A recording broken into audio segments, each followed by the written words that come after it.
So I'm here with Dr. San, the spokesperson of National Cancer Society Malaysia, and it would be perfect if you could just share a little bit about the organization. So what exactly are the main objectives of NCSM? We prevent, find cancer early, and we support those who have cancer through their journey with cancer. So the clinics that we have are the Cancer and Health Screening Center, the Nuclear Medicine Center, the Resource and Wellness Center, Quit Smoking Clinic, as well as the Children's Home of Hope.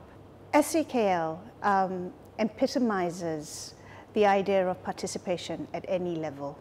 And this year, World Cancer Day, which is on the 4th of February, the theme is sports. And the theme that we have is that we can, I can. Cancer patients face a challenging time upon prognosis, even more so when the patient is a child. So I'm sitting here with Puan Rahima, the mother of child cancer survivor Julita. Puan Rahima, apa ke perasaan anda bila Puan tahu anak anda mengidap kanser? Masa mula-mula saya dapat tahu dia mengidap kanser, saya tak boleh terima. Betul kan anak saya mengidap kanser. Lepas tu dia masih kecil lagi. Umur dia 5 tahun. Saya dengar kanser je, pasti maut. Lepas tu doktor kata dia kanser tulang, Ewing sarcoma. Ewing sarcoma jenis kanser yang ganas, kata doktor. Saya tanya doktor, anak saya boleh baik tak doktor? Doktor kata sekarang kanser dah ada ubat, tak macam dulu. InsyaAllah dia boleh baik. Doktor cakap pada saya pihak NCSM bagus. Banyak sokongan moral yang diberikan kepada kita orang. Akak pun tumpang gembira tengok anak-anak hilang perasaan kanser tu hilang. Tapi kanser betul-betul jahat. Dia buat kita kadang-kadang tenang, kadang-kadang risau. Cancer can be terribly debilitating, and to fight it, one needs all the support one can get. That's why I'll be raising funds for the National Cancer Society of Malaysia when I run for a reason in the Standard Chartered KL Marathon. I want to give these children a home when they need it, and hope when it's hard to find. So please choose my profile on the KL Marathon homepage at www.kl-marathon.com and donate generously. The funds will be channeled towards the Children's Home of Hope, which is a home away from home, where we have affordable accommodation for children with cancer who are having treatment in Hospital Kuala Lumpur. With hope, as the name implies, Children's Home of Hope. With hope, I implore you to give towards the run, to give towards the work of the National Cancer Society of Malaysia, so the future of all Malaysians will be cancer-free. Run for a Reason is a charity initiative of the Standard Chartered KL Marathon. To find out more about the beneficiaries and how to participate, log in to www.kl-marathon.com. Running a marathon is a great personal accomplishment, but Run for a Reason is to race with a heart. See you at the start line.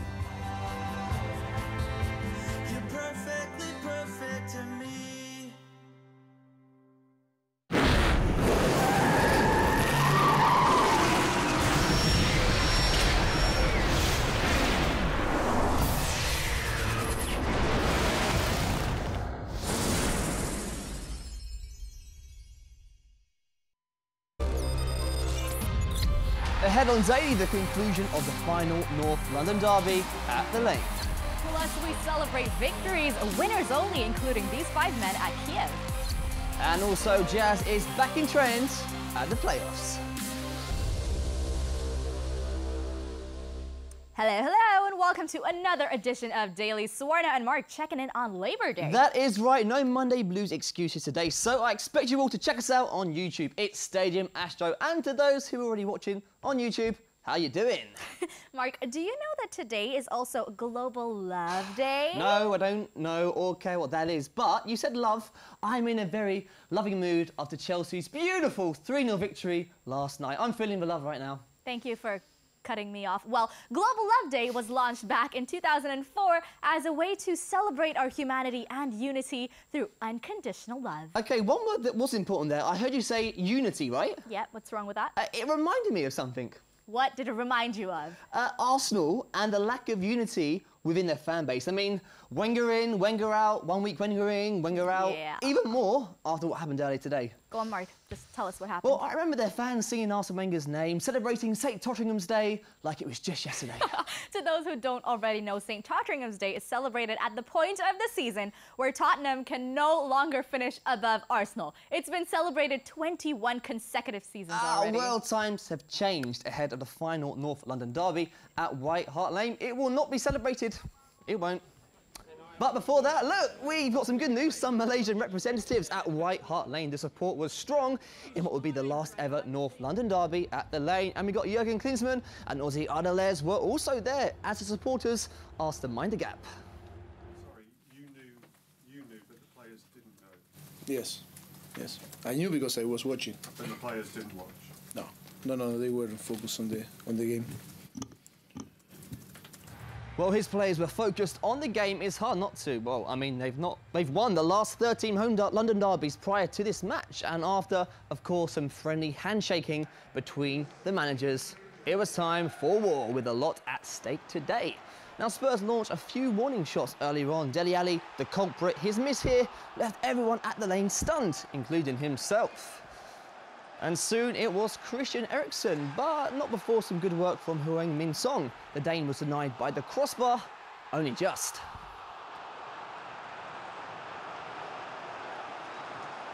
Look, the points are the points. You cannot say they do not come from heaven, you know, you earn them on the pitch, and that's it. Well, having celebrated St. Tottenham's Day for 21 seasons running, Mesut Ozil came up with a bizarre mistake here. Just like the game against Middlesbrough, the ball has got to be on the line, Mesut, on the line. Listen to the man over there, right? He can't believe he's being paid to tell you that. What is going on? Or is Mesut just trolling us now? We will not know. No conspiracy theory here, though. Teammate Gabriel Palista showing Ozil where the ball should be. Because we played a little bit with a restricted attitude, and I felt that we lacked a little bit freedom to play and desire to hurt them more than what we did. No desire? Really, Wenger? Well, the only time we noticed Granit Xhaka was when he was diving into challenges like that. And with the visitors taking their mind off the game, the home team took advantage of the situation. Ali, who's been ever present in the game, got his 21st goal of the season to put Spurs ahead. And then less than 2 minutes later, they were given a golden opportunity to extend their lead, largely thanks to Mr. Gabriel. Thank you very much, sir. Harry Kane. Deep breaths. White Hart Kane at White Hart Lane. And Tottenham lead by 2. Yes, I think, yes, I feel very proud. First of all, because the player gave their best, and I think they were fantastic. And then for our fans, I feel very, very, very happy for them. I think it was a fantastic game, fully deserved on the end, the victory.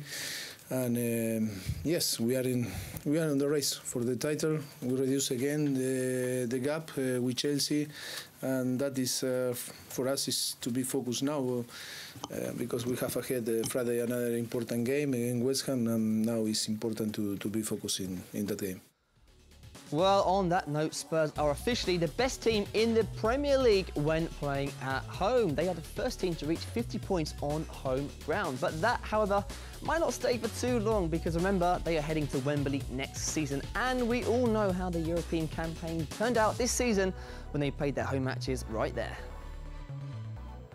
Home or away, it wouldn't matter to some of the guys we are about to show you. It doesn't matter if you're in Russia for the Formula 1 or in China playing badminton. Even if you are at Kiev playing Dota 2 on your PC or at home fighting for a domestic cup. Because this next segment has been a mainstay on Mondays because they very, very much deserved it. We're talking about the winning team. For all that glory and success, we are happy to showcase the dedication, the sacrifices, and the good old cliche, blood, sweat, and tears. Because Swarna, all they do is win.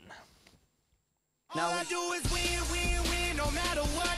Got money on my mind, I can never get enough. And every time I step up in the building, everybody hands go up. Now we start off at the Kiev Major, where OG were crowned major winners for the 4th time in history. They faced local favourites this time, Virtus Pro. And it's also worth noting that in the 3 finals prior to this one, OG had come out victorious, boasting a 100% record when they have reached this stage. So when VP were setting the pace in the game, everyone except the OG boys were worried. That, however, didn't stop the Russians from doing this in Game 3. Triple kill for no one. Required RP still involved, they come back in the 3-man RP. The damage, it needs to happen right now, but no one's just standing his ground and doing the work. This should be it. It should be GG because you've got OG 1 foot in the grave, and now they're about to be pushed in by the Russians. Virtus Pro, they have wiped OG from the face of the earth. OG's captain Fly decided enough was enough. They staged a comeback to force a 5-game finale at Kiev, and then this. Fountain, and here they come. Stampede, jump forward, catch out Lil. The rocks will drop, but they just don't have the damage to repel OG. Virtus Pro call it GG. OG will be claimed 4-time Dota 2 major winners here in Kiev. We're making a swift stop in Barcelona, where another winner was making headlines. Rafael Nadal celebrated back-to-back weekends with a win. Just 7 days after taking his 10th title in Monte Carlo, the 9-time French Open champ is now also the first man to win 10 titles from the Barcelona Open. Dominic Thiem tried to stop him in the final, but ended up short, even though he did put up a brave fight. Now, he only won 4 games in the first set, which was not enough to get Nadal off his A-game. But, of course, the second set was a much easier affair for Nadal. And after only 90 minutes on court, it's Nadal who, of course, walks away with tour title number 71, his 51st on clay. So, what's next for the former world #1? Next stop for me is Mallorca, have some rest, and then start to think about Madrid. No, I never think about Roland Garros before Madrid and Rome later. No, 2 very important events for me. All she wants to do is win, win, win. But Stuttgart Open wildcard Laura Siegemund had to work hard for that Porsche and trophy. The first set was, however, not the best reflection of her opponent, Kristina Mladenovic. The German hit 8 winners just like some of these before wrapping up the first set 6-1, as she explains it. I had a really good first set, and I wanted to start out in the second strong, which didn't work out. My serve let me down a little bit, and she took great advantage of that. It wasn't just her service. Siegemund also committed 11 unforced errors in this set, compared to her opponent's 4, turning the tables on the German, who would go on to lose this 2-6. So it was all to play for in the decider. Mladenovic had luck on her side with this return coming up, winning 21 of them here. Siegemund struggled to keep up, managing only 17 winners, but making 12 unforced errors. In the third, I think it was really leveled, and I was down a couple of times, and I think I just did a very good job bouncing back. That she did. After this 2 hours and 30-minute battle, it was the world number 49 German who improves to 2 wins over Mladenovic, and of course takes home her career title number 2 on the tour. Over to some football now. Vitesse Arnhem were crowned new Dutch Cup winners after a 2-0 win over AZ Alkmaar in Rotterdam. In what was the 99th Dutch Cup final, it took Vitesse until the 80th minute to open the scoring through Ricky van Wolfswinkel. Remember him? The former Norwich City flop headed his team in front to give them the advantage, of course. And then 8 minutes later, the win was sealed. Van Wolfswinkel, again the culprit, to hand his team their first Dutch Cup in club history. See, winning can be fun after all. Over to some more winners. Alexa Bliss became the first diva to win the women's titles at both Raw and SmackDown. This came after her win over Bayley on WWE Payback. It wasn't before a quick start by the women's champion Bayley, giving Alexa a hard time earlier on in the match. And for your information, this match was at Bayley's hometown of San Jose. Bayley looked to be in control of the match, but then this happens. Alexa pushing her into face first into the ring and finishing off with a DDT. What a welcome to the Raw brand for Alexa, your new women's champion. Finally, in Russia, it was a race to forget for Fernando Alonso because the McLaren Honda driver never got the chance to do it.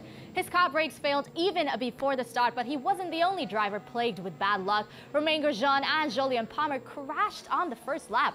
It was equally as bad for Lance Stroll. The Canadian spun out on the opening lap, and Daniel Ricciardo was equally unlucky. Issues with his brakes ended his race after only 5 laps, and even Lewis Hamilton was not short of trouble.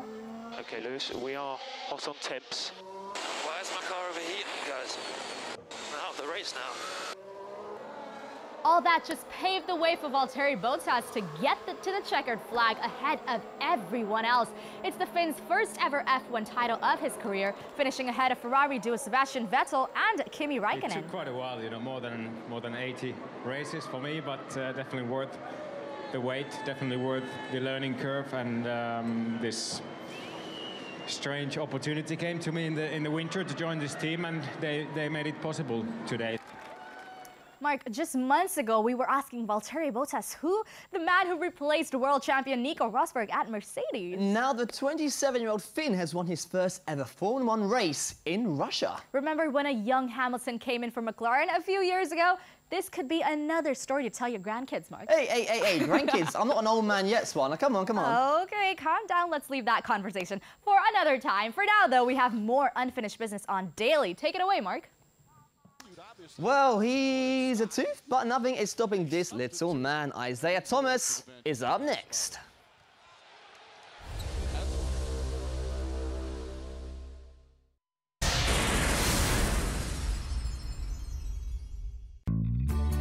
Say hello to more new routes. Malindo Air invites you to adventure away in Brisbane.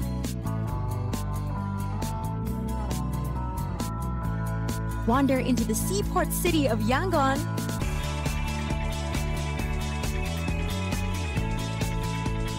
And hustle away in Guangzhou, China's 3rd largest city.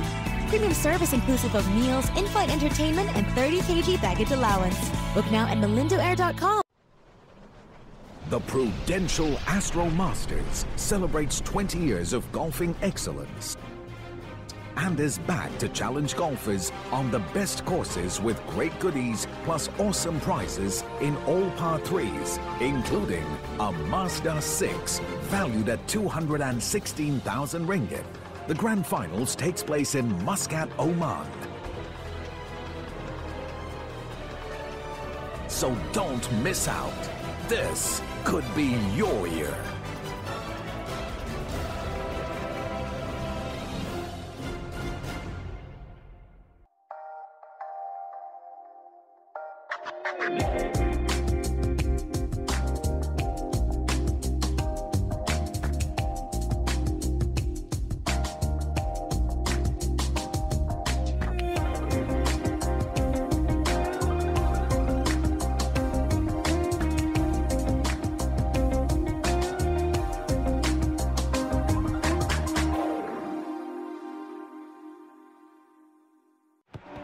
Superb run, and he finds the back of the net.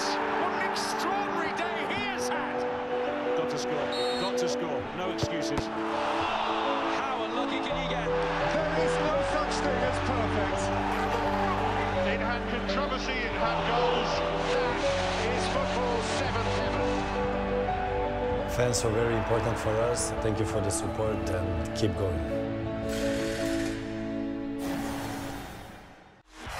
This broadcast of the Premier League is brought to you by Wanda Coffee.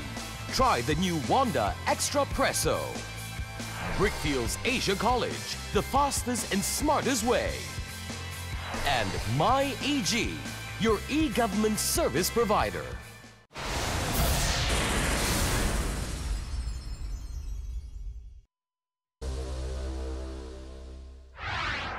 We are back on Daily now. Let's take a stroll around the world of football. First destination, Russia. Spartak Moscow gain control in the Russian Premier League after a 2-1 win over neighbours CSKA Moscow.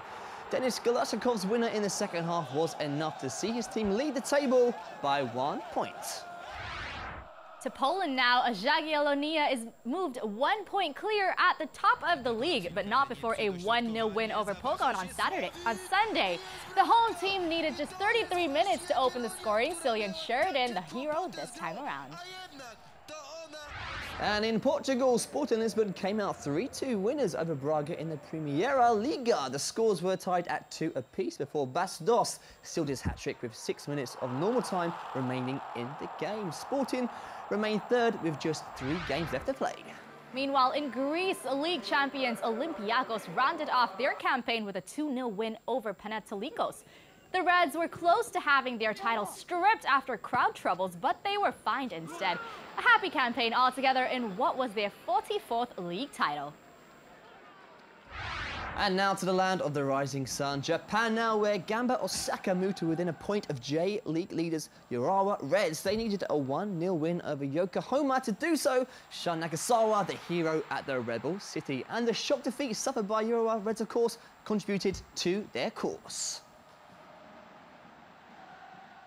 Back in the United States, where we will be bringing you the latest updates from the NBA playoffs. After the LA Clippers win over the Utah Jazz in Game 6, this first round series was pushed all the way to Game 7. Now, playing at the Staples Center was no easy feat for the Jazz. But having won their playoff games on this exact day back in 2010, 1994, 1991, history was certainly on Utah's side. Well, who said it was going to be different today, Mark? But not having won a single playoff series since 2010's first round, that has got to be playing in the Jazz's mind. Rudy Gobert became the first victim after picking up his second personal foul early in the game. He was forced to watch the remaining quarter from the bench. Ouch. Now with Gobert out, Chris Paul took advantage, coming up with a step-back jumper to keep the Clippers in the game. Yes, the Jazz were leading at this point. Gordon Hayward found Joe Ingles for the wide-open 3 in front of Jay-Z and Beyonce, guys. Now Utah continued their assault on the Clippers' rim. Boris Diaw, this time with a 3-point play. And then another 3 from Hayward. 26 points from him was enough to seal their first playoff series win in 7 years. Man, it was a battle. The whole series was a battle. Tonight was no different. It was fun out there, though, especially to compete with my teammates, what we've been through this year as far as injuries and everything. Just a great win for us. Great win. You heard me say here's a tooth earlier. Well, it was at Game 1 of the Eastern Conference Semis. Things just didn't go Boston's way at the start. First, Isaiah Thomas loses a tooth. Otto Porter Jr., the accidental attacker, but it was no big deal for IT. No, it just bothers me to talk. My tongue goes right through my tooth. So I've never had dental problems, so this is new. I've always had teammates that I will always clown them about their tooth being out. Now I'm one of them. Now, all you footballers that dive after being lightly touched, take note. This is how you play on like a pro. IT would still go on and do this. And of course, when it was out of his range, he dished dimes to Jay Crowder. Game tied at 42.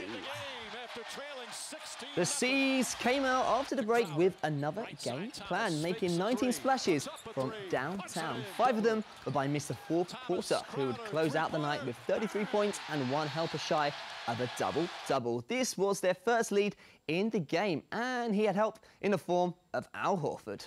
21 points, 10 helpers, and 1 board shy of a triple-double as the Seas take Game 1 by 12 points.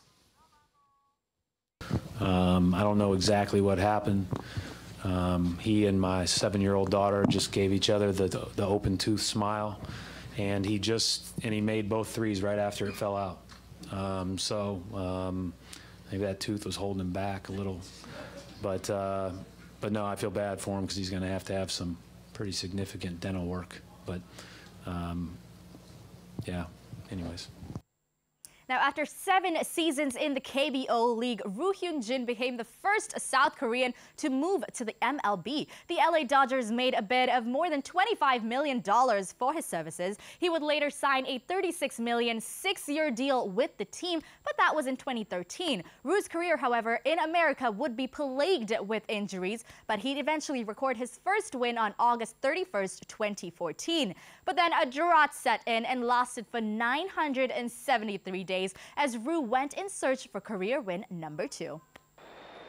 It finally happened against the Philadelphia Phillies. Ru enjoyed 9 strikeouts here. Michael Saunders was his second victim of the first inning when the visitors were leading by 1. And then with his team in the lead 2-1, Ru decided to take out another man, Michael Franco, suffering his second strikeout by the Korean, his 5th of this game. Top of the 4th now, Tommy Johnson was next to go.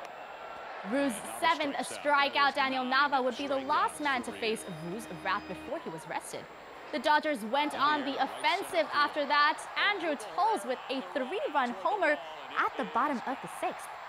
Of course, this helped the Dodgers sweep the series against the Phillies, earning Ru his first W of the season, the second of his career in almost 1,000 days. There's so much happening this Monday, I just need to catch my breath. You're right about one thing, Swarna. There is so much happening this Monday, right? What? We're not done yet. We are not done yet, but I'll let you catch your breath in just a few minutes, right? Okay, let's do that for now. Coming up, though, we have more on Supersport Daily. After the break, a sad day at the Stadium of Light. David Moyes and the Weekend Wrap is next.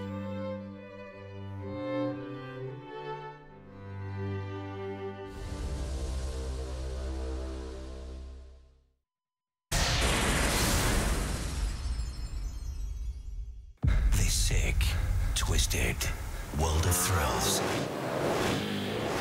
This is our world.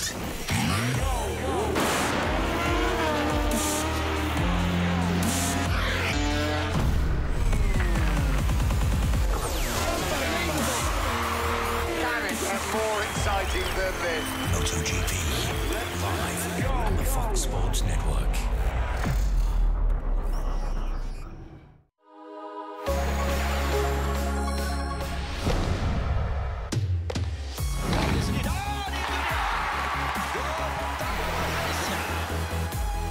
The Sultan Aslan Shah Cup 2017, live on Astro Arena and HD.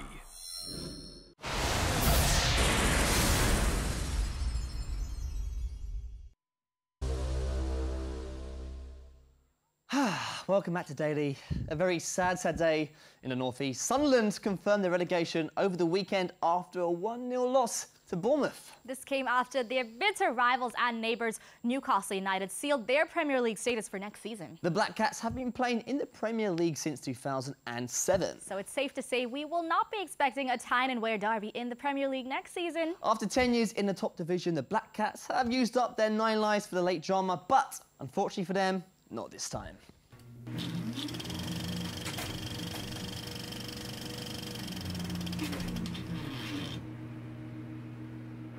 There were no cheers or boos, just pin-drop silence shortly after the full-time whistle. You could almost hear the water dripping in the washroom, Swarna. The fans were left in tears after having to bid farewell to their Premier League status. What do you think the reasons are for you going down? There's obviously performances, results. They're the obvious things. At the end of the season, the league table never lies. We haven't, as a team, the unit, we haven't kept enough clean sheets. We haven't took enough chances, and we've kind of put ourselves under that much pressure. Again, with the needing a miracle run to save us, and we haven't been able to do it this time. That was largely no thanks to Joshua King's 88th minute strike to break the Black Cats' heart. It was also their record 4th relegation in the Premier League era. Goodbye, Sunderland. Disappointed for the supporters, disappointed that we couldn't give them more. They come here in their thousands week in, week out. They travel in their thousands as well. And I know that cash isn't easy up this part of the country, so I appreciate every penny they put into the club by watching the team. So my thoughts are with them. And I'm just sorry that we weren't able to do a better job. In contrast, Zinedine Zidane had a great weekend. His Real Madrid hosted Valencia and needed less than 30 minutes to take the lead. Cristiano Ronaldo heading his team in front with that. League goal number 20 in the bag this season for the Portuguese. Valencia drew level through Daniel Parejo with less than 10 minutes to go, but Marcelo came to Real's rescue only 4 minutes later. What a goal That strike was only his third of the season. It was so good, it even had Karim Benzema celebrating from the bench. Real remain in second, tied on points and with one game in hand. Now, there was an unlikely winner at the Richmond International Speedway. Nope, it wasn't Eric Jones who crashed into a wall on lap 5 and could not continue the race. And poor old Ricky Stenhouse Jr. didn't make it either. He made contact with the wall on lap number 65, but still managed to finish 4th. Dale Earnhardt Jr. did not enjoy the best of races either. His car clashed here with Jimmy Johnson's on lap 343 and had to settle for position number 30. The actual winner, Joey Logano, despite having to start at 37th after transmission charge. Logano pulled ahead with 20 laps to go for his first win of the season and his first at NASCAR Toyota Daytona 400 since 2014. Meanwhile, it was an all-Chinese affair at the recently concluded 2017 Asian Championships. Chen Long came out tops, but not before a convincing first-set win by veteran Lin Dan. I hear you say like a boss, right? But that was the end of his antics. It was all Chen Long all the way to the podium. The 28-year-old left Lin Dan chasing shadows before putting him out of his misery. The 33-year-old out of breath here, but then in the decider, Chen did pretty much the same thing, sealing the third one better at 21-11 as the Chinese continue to dominate the men's singles category. They do dominate, all right, and well, that wraps up things just for today. And just a quick reminder to vote for your best goal from our top 10. You can, of course, do that on stadiumastro.com. My vote, unsurprisingly, is for Pedro Stunner against Everton. Yeah. Well, voting closes Wednesday morning, so hurry on up. Also, Liverpool plays tonight against Watford. You know, just catch that game to see how good they are. Who, Liverpool or Watford? You're talking about Watford, right? How good Watford are? See ya. Goodbye.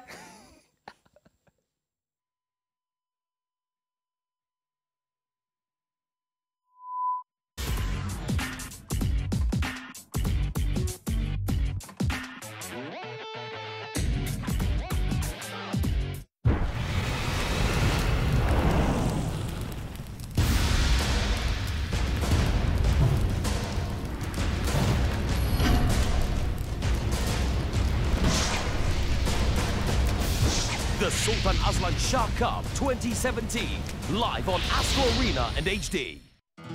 Madrid, Spain's royal city of art, history, and culture, brings back a stroke of the magic.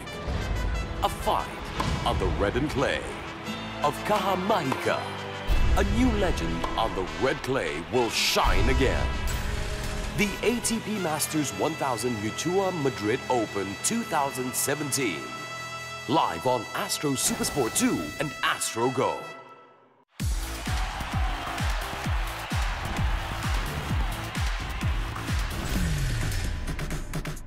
The FIFA Beach Soccer World Cup 2017 on Astro Supersport and Astro Go.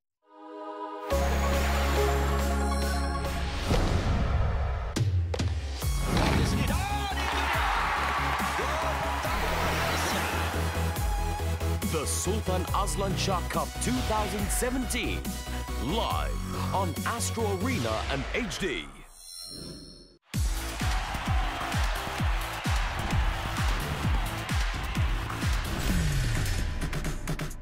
The FIFA Beach Soccer World Cup 2017 on Astro Supersport and Astro Go.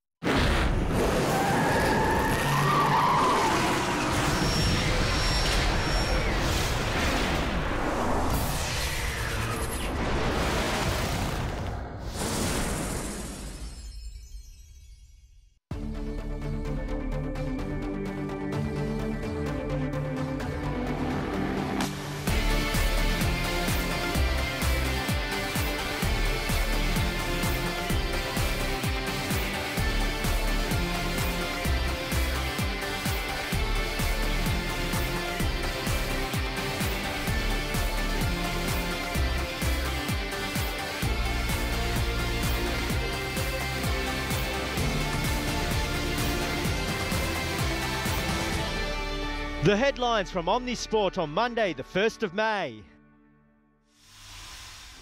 PSG humbled, leaving Monaco outright Ligue 1 leaders. Spurs keep title hopes alive with derby win. And Sharapova shrugs off negative press. Also in the program, celebrations for Bottas with maiden victory. Second triumph just the sweet for Levy.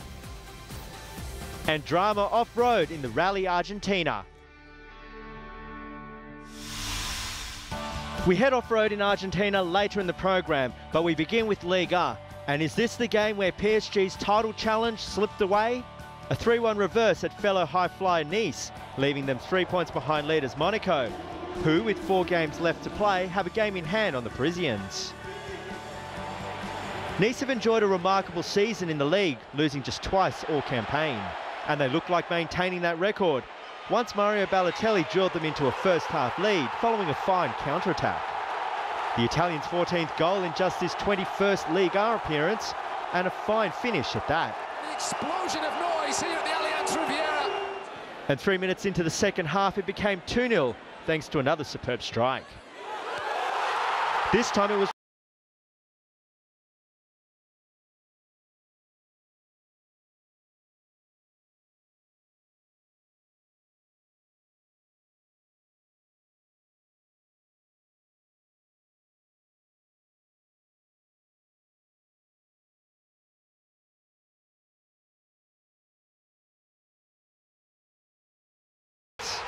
with the 20-year-old Anastasios Donis making it 3-1. It's Nice's night.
with Martin.